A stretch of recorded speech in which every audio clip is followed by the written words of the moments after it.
Hello everyone, good morning to all of you and welcome to online study point. दोस्तों, आज है 13 अगस्त और आज के इस वीडियो में हम 13 अगस्त से रिलेटेड करंट अफेयर के सभी इंपॉर्टेंट क्वेश्चन को कवर करने वाले हैं। और यदि आप लोगों को इस वीडियो की पीडीएफ चाहिए तो आप हमारा मोबाइल एप्लीकेशन में इंस्टॉल कर सकते हैं। इसमें daily quiz, free PDF, mock test और प्रतिदिन के करंट अफेयर का आप लोगों को फ्री में ऑडियो भी मिल सकेगा, जो कि मात्र 5 मिनट में होगा। और कई लोग के कमेंट्स आ रहे हैं कि इस एप्लीकेशन में डाउनलोड करने के लिए रेफरल कोड मांग रहा है। तो देखिए, इसके लिए कुछ नहीं करना है, आप लोगों को अपने गूगल अकाउंट से साइन इन कर लेना है। इस तरह आप इजीली इसे डाउनलोड कर सकते हैं। स्टार्ट करते हैं हमारा पहला क्वेश्चन। हाल ही में अंतर्राष्ट्रीय युवा दिवस ये कब मनाया गया है, यानी कि इंटरनेशनल यूथ डे। तो ये भी हाल ही में मनाया गया है 12 अगस्त को। अच्छा, ये तो है इंटरनेशनल यूथ डे। एक होता है नेशनल यूथ डे, और ये कब मनाया जाता है? तो ये मनाया जाता है 12 जनवरी को। यहाँ पर हम बात कर रहे हैं अंतर्राष्ट्रीय युवा दिवस की। तो देखिए, ये पहली बार मनाया गया था 12 अगस्त 2000 में। मतलब ये 20वें क्रम का अंतर्राष्ट्रीय युवा दिवस है, जिसकी थीम है youth engagement for global action, या इसे आप हिंदी में कह सकते हैं वैश्विक कार्य के लिए युवाओं की भागीदारी। तो इसकी थीम भी आप याद रखेंगे। अब हम अगस्त मंथ के इम्पॉर्टेंट डे रिवाइज कर लेते हैं। तो 3 अगस्त को क्या मनाया गया है? विश्व संस्कृत दिवस। 6 अगस्त को मनाया गया है हिरोशिमा डे। 7 अगस्त को मनाया गया है नेशनल हैंडलूम डे, यानी कि राष्ट्रीय हथकरघा दिवस। इसके बाद 10 अगस्त को क्या मनाया गया है? वर्ल्ड बायोफ्यूल डे, यानी कि विश्व जैव ईंधन दिवस। और अब 12 अगस्त को मनाया गया है इंटरनेशनल यूथ डे। तो ये भी आप याद रखेंगे। नेक्स्ट है, हाल ही में कैपिटल इंडिया फाइनेंस के नए कार्यकारी अध्यक्ष कौन बने हैं? तो ये भी हाल ही में बन गए हैं हर्ष कुमार भनवाला। अब जो लोग डेली करंट अफेयर पढ़ते हैं उन्हें ये मालूम होगा कि जो हर्ष कुमार भनवाला है, ये नाबार्ड के अध्यक्ष भी रह चुके हैं, और नाबार्ड के अध्यक्ष के रूप में इन्होंने 6 साल तक काम किया है। तो कुछ समय पहले ही नाबार्ड के अध्यक्ष कौन बनाए गए हैं? नाबार्ड के नए अध्यक्ष बने हैं गोविंदा राजुलू चिंटला। और जो हर्ष कुमार भनवाला है, ये बन गए हैं कैपिटल इंडिया फाइनेंस के नए कार्यकारी अध्यक्ष। यदि हम बात करें कैपिटल इंडिया फाइनेंस लिमिटेड की, तो ये एक इंटीग्रेटेड फाइनेंशियल सर्विस यानी कि वित्तीय सेवा प्लेटफॉर्म है। इसका हेडक्वार्टर स्थित है मुंबई, महाराष्ट्र में। इसके एमडी हैं केशव पोरवाल, और इसी के नए कार्यकारी अध्यक्ष बने हैं हर्ष कुमार भरवाला। अच्छा, अजय त्यागी कौन है? तो ये हैं सेबी के अध्यक्ष। सेबी यानी कि security and exchange board of India, और इनका कार्यकाल अभी हाल ही में 18 महीने के लिए एक्सटेंड कर दिया गया है। तो इनका नाम भी आप याद रखेंगे। और ऑनलाइन स्टडी पॉइंट की जो करंट अफेयर की पीडीएफ है, जिसमें कि जनवरी 2020 से लेकर के जून 2020 तक के most important 800 plus question cover कराए गए हैं करंट अफेयर के। सबसे अच्छी बात यह है कि इस पीडीएफ में आप लोगों को करंट अफेयर के सभी क्वेश्चन टॉपिक वाइज प्रोवाइड कराए जा रहे हैं, और इस पीडीएफ की लिंक अभी भी ओपन है, आप जाकर के परचेस कर सकते हैं। नेक्स्ट है, हाल ही में किस देश के प्रधानमंत्री हसन दियाब ने इस्तीफे की घोषणा की है? तो ये घोषणा अभी हाल ही में की गई है लेबनान के प्राइम मिनिस्टर हसन दियाब के द्वारा। तो ये पूरा मैटर क्या है? तो मैंने आप लोगों को बताया भी था कि हाल ही में जो लेबनान की कैपिटल है बेरूत, यहाँ पर 4 अगस्त को एक ब्लास्ट हुआ था, जिसमें लगभग 160 लोग मारे गए, 6000 लोग घायल हुए थे, और काफ़ी लोग लापता भी हुए थे। और ये ब्लास्ट किसके कारण हुआ था? अमोनियम नाइट्रेट के कारण। तो इसी ब्लास्ट के बाद जो प्रधानमंत्री हसन दियाब है और इनकी पूरी सरकार, इन्होंने इस्तीफा दे दिया है। तो सबसे पहले हम जान लेते हैं लेबनान के बारे में। आप मैप में देख सकते हैं, ये है लेबनान की लोकेशन। लेबनान की कैपिटल अभी मैंने बताया है, ये है बेरूत, और करेंसी है लेबनानी पाउंड। अब यदि आप देखेंगे तो लेबनान के जस्ट बगल में ये जो आप देख रहे हैं, ये है मेडिटेरियन सी, यानी कि भूमध्य सागर।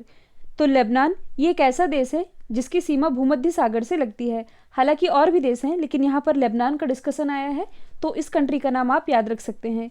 और यदि आप यहाँ पास देखेंगे, ये वाला जो एरिया है, ये कहलाता है रेड सी का, यानी कि लाल सागर का। आप ये वाला जो पार्ट देख रहे हैं, ये कहलाता है अरब प्रायद्वीप। अरब प्रायद्वीप के भी अंतर्गत काफ़ी कंट्रीज आती हैं। और ये जो आप ब्लैक वाला पार्ट देख रहे हैं, ये कहलाता है हॉर्न ऑफ अफ्रीका। और हॉर्न ऑफ अफ्रीका के अंतर्गत कुल 4 कंट्रीज आती हैं: सोमालिया, जिबूती, इरिट्रिया और इथियोपिया। तो ये भी आप याद रखेंगे। अब देखिए, यहाँ पर हम प्राइम मिनिस्टर के इस्तीफे की बात कर ही रहे हैं। के बाद से फ्रांस के नए प्रधानमंत्री ये बनाए गए थे जेन कॉटेक्स। यदि हम बात करें आयरलैंड की, तो हाल ही में आयरलैंड के नए प्राइम मिनिस्टर बनाए गए हैं। इनका नाम है माइकल मार्टिन। और मैंने आप लोगों को कल ही पढ़ाया है कि पेरू के जो नए प्राइम मिनिस्टर हैं ये कौन बनाए गए हैं, तो ये बनाए गए हैं वॉल्टर रोजर। तो इनका नाम भी आप याद रखेंगे। नेक्स्ट है, हाल ही में 70वीं एनिवर्सरी ग्रैंड प्रिक्स ये किसने जीती है, तो ये भी हाल ही में जीत ली है मैक्स वर्स्टप्पन ने। मैक्स वर्स्टप्पन जो कि एक बेल्जियम डच रेसिंग ड्राइवर हैं और ये हैं रेड बुल के ड्राइवर। ये रहे हैं पहले स्थान पर। दूसरे स्थान पर रहे हैं लुइस हैमिल्टन जो कि मर्सिडीज़ के ड्राइवर हैं और ये बिलोंग करते हैं इंग्लैंड से। इसी क्रम में तीसरे स्थान पर रहे हैं वॉल्टरी बोट्टास, ये भी मर्सिडीज़ के ड्राइवर हैं और ये किस कंट्री से बिलोंग करते हैं, फिनलैंड से। देखिए कुछ समय पहले ही जो लुइस हैमिल्टन है इन्होंने 2 और ग्रैंड प्रिक्स जीती है। एक तो है हंगरी ग्रैंड प्रिक्स, दूसरी है स्टायरियन ग्रैंड प्रिक्स। इसके बाद इस साल की जो पहली ग्रैंड प्रिक्स रही थी ऑस्ट्रियन ग्रैंड प्रिक्स, तो इस साल की पहली ग्रैंड प्रिक्स ये जीती थी वॉल्टरी बोट्टास ने, बिलोंग करते हैं फिनलैंड से। तो ये भी आप याद रखेंगे। नेक्स्ट है, हाल ही में किस राज्य सरकार ने वर्ष 2022 से लेकर के 2023 तक के लिए एक नई राज्य औद्योगिक विकास नीति की शुरुआत की है, तो इसकी शुरुआत की गई है आंध्र प्रदेश गवर्नमेंट के द्वारा। और इस नई औद्योगिक विकास नीति का पर्पस क्या है, तो देखिए इसका मेन उद्देश्य है कि यूथ यानी कि युवाओं के लिए रोजगार के अवसरों को बढ़ाना, और इसी पर्पस से इस नीति की शुरुआत की है आंध्र प्रदेश गवर्नमेंट ने। तो सबसे पहले आप मैप में देख सकते हैं, ये है आंध्र प्रदेश की लोकेशन। ये बॉर्डर शेयर कर रहा है छत्तीसगढ़, तेलंगाना, कर्नाटक, तमिलनाडु और ओडिशा के साथ। आंध्र प्रदेश की यदि हम बात करें तो यहाँ के मुख्यमंत्री कौन है, जगन मोहन रेड्डी। गवर्नर है विश्वभूषण हरिचंदन। और देखिए ये जो गवर्नर है विश्वभूषण हरिचंदन, इन्होंने आंध्र प्रदेश के 3 राजधानियों वाले प्रस्ताव को अभी हाल ही में मंजूरी दे दी है। और आंध्र प्रदेश की 3 राजधानियाँ कौन कौन सी होंगी, अमरावती, कुर्नूल और विशाखापट्टनम। देखिए जो अमरावती होगी ये होगी लेजिस्लेटिव कैपिटल यानी कि विधायी राजधानी। जो कुर्नूल होगी ये होगी जुडिशियल कैपिटल यानी कि अदालती काम यहाँ पर होगा। जबकि विशाखापट्टनम ये होगा एग्जीक्यूटिव कैपिटल यानी कि कार्यपालिका राजधानी, ये होगी विशाखापट्टनम। और इन्हीं 3 राजधानियों वाले प्रस्ताव को मंजूरी दी है विश्वभूषण हरिचंदन ने। देखिए आंध्र प्रदेश के अमरावती में ही है भारत का 25वां उच्च न्यायालय, जिसके मुख्य न्यायाधीश कौन है, JK माहेश्वरी। और आंध्र प्रदेश में ही एक फेमस बांध है जिसका नाम है श्री सैलम बांध। कई बार एग्जाम में पूछा जाता है कि ये किस नदी पर बनाया गया है, ये बनाया गया है कृष्णा नदी पर। और देखिए जो आंध्र प्रदेश है ये फलों के उत्पादन में पहले स्थान पर रहा है, जबकि सब्जियों के उत्पादन में किस राज्य ने टॉप किया है, पश्चिम बंगाल ने। तो ये भी आप याद रखेंगे।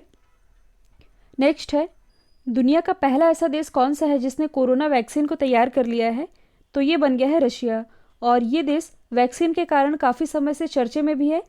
तो आप इसे मैप में देख सकते हैं।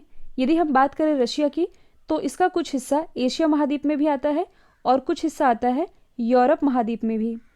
यदि आप यहाँ पास देखेंगे तुर्की के पास, तो तुर्की का जो सबसे बड़ा शहर है इस्तांबुल, इसका जो एशिया वाला पार्ट है यानी कि इस्तांबुल का जो पार्ट एशिया में लगता है वह कहलाता है अनातोलिया, जबकि जो पार्ट यूरोप में लगता है ये कहलाता है थ्रेस। यदि हम बात करें रशिया की, तो कैपिटल क्या है, मॉस्को, करेंसी है रूबल, और यहाँ की जो संसद है इसका नाम क्या है, ड्यूमा। और देखिए इसकी जो संसद है इसके द्वारा भी हाल ही में एक विधेयक पारित किया गया है जिसके अनुसार यहाँ के जो प्रेसिडेंट है इनका नाम क्या है, व्लादिमीर पुतिन। ये 2036 तक अपने पद पर बने रह सकते हैं। ये तो है प्रेसिडेंट। यहाँ के प्राइम मिनिस्टर कौन है, अभी हाल ही में बनाए गए हैं, तो इनका नाम है मिखाइल मिशेल। अब देखिए यहाँ पर पहले देश की बात की ही जा रही है, तो हाल ही में जो लग्जमबर्ग है ये पब्लिक ट्रांसपोर्ट को फ्री करने वाला विश्व का पहला देश बना है। जो अपना देश है भारत, ये ड्रोन से टिड्डियों को कंट्रोल करने वाला विश्व का पहला देश बना है। जबकि जो नीयू है ये विश्व का पहला डार्क स्काई नेशन बना है। तो ये भी आप याद रखेंगे। नेक्स्ट है, हाल ही में किस राज्य सरकार ने इंदिरा वन मितान योजना की शुरुआत की है, तो इसकी शुरुआत अभी हाल ही में की गई है छत्तीसगढ़ गवर्नमेंट के द्वारा। और इस योजना का पर्पस क्या है, तो देखिए इसे आप एक लाइन में याद रख सकते हैं। छत्तीसगढ़ में जो अनुसूचित क्षेत्र हैं, तो अनुसूचित क्षेत्रों के 19 लाख परिवारों को स्वरोजगार के अवसर उपलब्ध कराने के लिए इस योजना की शुरुआत की गई है, जिसका नाम है इंदिरा वन मितान योजना। सबसे पहले हम जान लेते हैं छत्तीसगढ़ के बारे में। तो ये है छत्तीसगढ़ की लोकेशन। इसकी राजधानी है रायपुर। मुख्यमंत्री हैं भूपेश बघेल। गवर्नर कौन है? तो ये है अनुसुईया उइके। और छत्तीसगढ़ उच्च न्यायालय के मुख्य न्यायाधीश तो ये हैं PR रामचंद्रन मेनन। अब देखिए छत्तीसगढ़ में यदि आप यहाँ पास देखेंगे तो ये है अंबिकापुर, और इसी अंबिकापुर में भारत का पहला गार्बेज कैफे स्थापित किया गया है। यदि आप यहाँ पास देखेंगे तो ये है बीजापुर। तो अभी हाल ही में नीति आयोग के द्वारा भारत के सबसे आकांक्षी जिलों की लिस्ट जारी की गई थी, जिसमें टॉप पर रहा था छत्तीसगढ़ का बीजापुर ही। यदि हम इम्पोर्टेंट नेशनल पार्क की बात करें तो इंद्रावती नेशनल पार्क, कांगेर घाटी नेशनल पार्क, गुरु घासीदास नेशनल पार्क और अचानकमार वाइल्ड लाइफ सेंचुरी, ये सभी स्थित है छत्तीसगढ़ में ही। साथ ही मैंने आप लोगों को बताया था कि अभी हाल ही में जो छत्तीसगढ़ है, यहाँ पर भारत की पहली ई लोक अदालत का आयोजन किया गया था, और ई लोक अदालत का आयोजन करने वाला ये भारत का पहला राज्य भी बना था। तो ये भी आप याद रखेंगे। नेक्स्ट है हाल ही में लॉन्च की गई किताब कनेक्टिंग कम्युनिकेटिंग चेंजिंग, ये किसके द्वारा लिखी गई है? तो ये भी हाल ही में लिखी गई है M वेंकैया नायडू जी के द्वारा, जो कि प्रेजेंट टाइम में हमारे वाइस प्रेसिडेंट है। और ये किताब लॉन्च किसने की है? प्रकाश जावड़ेकर जी ने, जो कि प्रेजेंट टाइम में हमारे सूचना और प्रसारण मंत्री हैं। तो देखिए जो M वेंकैया नायडू जी है, इन्होंने अपने कार्यकाल के 3 साल पूरे होने पर इस किताब को लिखा है, और इस किताब में इनके भाषणों का कलेक्शन किया गया है। और हर साल जब इनका कार्यकाल पूरा होता है, यानी कि जब 1 साल का कार्यकाल पूरा होता है, तब ये एक किताब लिखते हैं। इसका सीक्वेंस मैं आप लोगों को बता देती हूँ। जब इनके कार्यकाल का 1 साल पूरा हुआ था, तब इन्होंने एक किताब लिखी थी जिसका नाम है मूविंग ऑन मूविंग फॉरवर्ड, और ये किताब लॉन्च की गई थी प्राइम मिनिस्टर नरेंद्र मोदी जी के द्वारा। जब इनके कार्यकाल के 2 साल पूरे हुए पिछले ही साल, तब इन्होंने एक किताब लिखी जिसका नाम था लिसनिंग लर्निंग एंड लीडिंग, और ये किताब लॉन्च की गई गृह मंत्री अमित शाह जी के द्वारा, जिसके बारे में आप लोगों को अक्सर बताती हूँ। और जब इनके कार्यकाल का अभी हाल ही में यानी कि 11 अगस्त को इनका तीसरा कार्यकाल पूरा हुआ है, 3 वर्ष पूरे हुए हैं, तब इन्होंने इस किताब को लिखा है जिसका नाम है कनेक्टिंग कम्युनिकेटिंग चेंजिंग। तो ये भी आप याद रख सकते हैं। देखिए जो M वेंकैया नायडू जी है, जब ये कुछ समय पहले ही कोमोरोस की यात्रा पर गए थे, कोमोरोस जो कि एक देश है, तो उन्हें कोमोरोस के highest civilian honour order of green crescent से सम्मानित किया जा चुका है। यहाँ पर हम बात कर रहे हैं बुक्स की, तो आप अदर ऑप्शन को रिलेट कर सकते हैं। कुछ समय पहले ही प्रकाश जावड़ेकर जी के द्वारा इंडिया 2020 किताब लॉन्च की गई थी, और ये 2 लैंग्वेजेस में लॉन्च की गई थी, हिंदी और इंग्लिश में। नरेंद्र मोदी जी पर बेस्ड एक किताब है जिसका नाम है कर्म योद्धा ग्रंथ, जो कि लॉन्च की गई थी अमित शाह जी के द्वारा। और नरेंद्र मोदी जी के द्वारा जो किताब लिखी गई है, इसका नाम है एग्ज़ाम वॉरियर। और अभी हाल ही में एग्ज़ाम वॉरियर किताब का जो ब्रेल एडिशन है, ये लॉन्च किया गया है थावर चंद गहलोत के द्वारा। तो ये भी आप याद रखेंगे। नेक्स्ट है हाल ही में steel authority of India limited यानी कि सेल की पहली महिला अध्यक्ष कौन बनी है? तो ये भी हाल ही में बन गई हैं सोमा मुंडल। अब ये पहली महिला अध्यक्ष बनी है, इसलिए इम्पॉर्टेंट है, और दुनिया में स्टील कंपनी का नेतृत्व करने वाली भी ये पहली महिला बन गई हैं। सोमा मुंडल इनका नाम है। यदि हम बात करें steel authority of India limited की, तो इसकी स्थापना हुई थी 19 जनवरी 1954 में।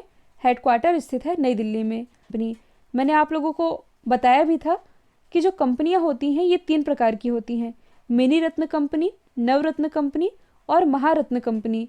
भारत में मिनी रत्न कंपनीज कितनी है? 73, और ये भी 2 कैटेगरीज में बटी हुई हैं। नवरत्न कंपनी ये हैं कुल 14, और जो महारत्न कंपनी है तो ये हैं कुल 10। देखिए इसमें आप लोग कंफ्यूज हो सकते हैं, क्योंकि पिछले बार भी जब मैंने आप लोगों को बताया था तो कई लोग कमेंट कर रहे थे कि महारत्न कंपनियों की संख्या है कुल 8। तो देखिए ऐसा नहीं है, पहले 8 थी, लेकिन हिंदुस्तान पेट्रोलियम लिमिटेड और पावर ग्रिड कॉरपोरेशन के जुड़ने के बाद अब महारत्न कंपनीज इनकी संख्या कुल 10 हो गई है। तो ये आप याद रख सकते हैं। अब यहाँ पर पहली महिला की बात की ही जा रही है, तो आप अदर ऑप्शन को रिलेट कर सकते हैं। देखिए जो अभी हाल ही में संगीता रेड्डी हैं, ये बनाई गई हैं फिक्की की पहली महिला अध्यक्ष। चंद्रिमा शाह तो ये भी हाल ही में INSA यानी कि इंडियन नेशनल साइंस एकेडमी की पहली महिला अध्यक्ष बनी है। साथ ही जो अंशुला कांत है, ये वर्ल्ड बैंक में CFO यानी कि चीफ फाइनेंशियल ऑफिसर बनने वाली पहली भारतीय महिला भी बनी है। तो ये भी आप याद रखेंगे।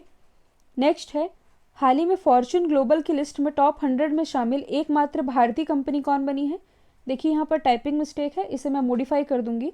तो ये एकमात्र भारतीय कंपनी बन गई है रिलायंस इंडस्ट्रीज लिमिटेड, जो कि टॉप 100 में शामिल है। तो देखिए अभी हाल ही में जो फॉर्च्यून ग्लोबल है, इसने वर्ल्ड की टॉप 500 कंपनीज़ की एक लिस्ट जारी की थी और इस टॉप 500 में भी टॉप 100 में एकमात्र भारतीय कंपनी शामिल है, रिलायंस इंडस्ट्रीज़ लिमिटेड। देखिए जो रिलायंस इंडस्ट्रीज़ लिमिटेड है, इसने यह उपलब्धि 8 साल बाद दोबारा हासिल की है और ये टॉप 100 में आ चुकी है। यदि हम बात करें इसके रेवेन्यू की, तो वर्ष 2019-20 में रिलायंस इंडस्ट्रीज़ लिमिटेड का रेवेन्यू कुल $86.2 बिलियन रहा है। इसी क्रम में जो इंडियन ऑयल कॉरपोरेशन है यानी कि IOC, ये रही है 151 पोजीशन पर। इसका रेवेन्यू कितना रहा है वर्ष 2019-20 में? $69.2 बिलियन। इसी क्रम में जो ONGC है, ये आ गया है 190 स्थान पर। इसका कुल रेवेन्यू रहा है $57 billion. State bank of India, तो ये रहा है 221वें स्थान पर कुल $51 बिलियन के रेवेन्यू के साथ। तो देखिए ये, यदि हम बात करें रिलायंस इंडस्ट्रीज़ लिमिटेड की, तो इसकी स्थापना हुई थी 1973 में। हेडक्वार्टर स्थित है मुंबई, महाराष्ट्र में और इसके MD चेयरमैन ये हैं मुकेश अंबानी। अब देखिए यहाँ से आप एक चीज़ और याद रख सकते हैं। ये तो बात हुई कि भारत में कौन सी कंपनी टॉप पर है, ये तो हुई रिलायंस इंडस्ट्रीज़ लिमिटेड। लेकिन ये जो 500 कंपनीज़ की लिस्ट जारी की गई है, इन 500 में कौन टॉप पर है? तो ये है वॉलमार्ट कंपनी। नाम आप लोगों ने सुना होगा और इसका टोटल रेवेन्यू 2019-20 में कितना रहा है? $524 बिलियन और इसी के साथ ये बना हुआ है टॉप पर। कल मैंने आप लोगों से पूछा था, हाल ही में प्रधानमंत्री नरेंद्र मोदी ने किस देश के नए सुप्रीम कोर्ट भवन का उद्घाटन किया है? तो इसका राइट आंसर था मॉरिशस। अब आप लोगों के लिए आज का सवाल है, हाल ही में किस बैंक ने कोना कोना उम्मीद कैंपेन लॉन्च किया है?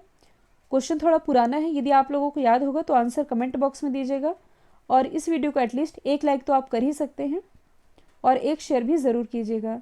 तो आज के लिए इतना ही। Thank you so much.